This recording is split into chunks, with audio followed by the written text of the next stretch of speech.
There were a few articles that we were not able to get to in the Traditional Real Estate Show this week, so we want to give it to you as a bonus. So let's get started. Friendswood is gearing up for a nearly $4 million in-road upgrades, thanks to grant funding and the TxDOT partnership. The biggest piece, about $3.25 million, will modernize signals on Sunset Drive at key intersections like the Castlewood and Falling Leaf areas. Plus, a brand new signal goes up at the Briar Meadow Avenue. A second project worth $550,000 will overhaul FM 518 at FM 528, adding dedicated right turn lanes to ease congestion. Good news, no local tax dollars are funding this. It's covered by federal surface transportation block grants and transportation credits. Construction could begin as soon as early as 2027. Once complete, these upgrades will cut wait times, improve safety, and support Friendswood's continued growth. Another story that we wanted to add, one of West Houston's most predominant office towers just got a new lease on life. The 451,000 square foot tower at 990 Town Country, originally built for Marathon Oil, now belongs to Metro National, an investment and real estate development company. With Marathon Oil's exit after its acquisition by ConocoPhillips, the Class A building sat vacant until Metro National stepped in. The brokers are calling it the highest quality building in the tightest submarket in Houston.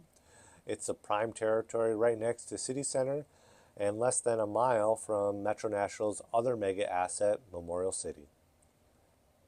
Expect strong demand from tenants looking for new office space with Class A amenities, designed by Munoz and Albin, and developed by Hines. This move signals confidence in West Houston's office market and strengthens Metro National's role as a long-term community builder. Our next story, a major regulatory shift just hit Texas businesses that sell alcohol. As of September 23rd, the Texas Alcohol Beverage Commission approved emergency rules barring sales of consumable THC products to anyone under 21. Here's what this means. 60,000 businesses, bars, restaurants, liquor stores, grocery stores, and some convenience stores can no longer sell THC to customers under 21. ID checks are mandatory and enforcement starts October 1st. Violators risk losing their TABC license.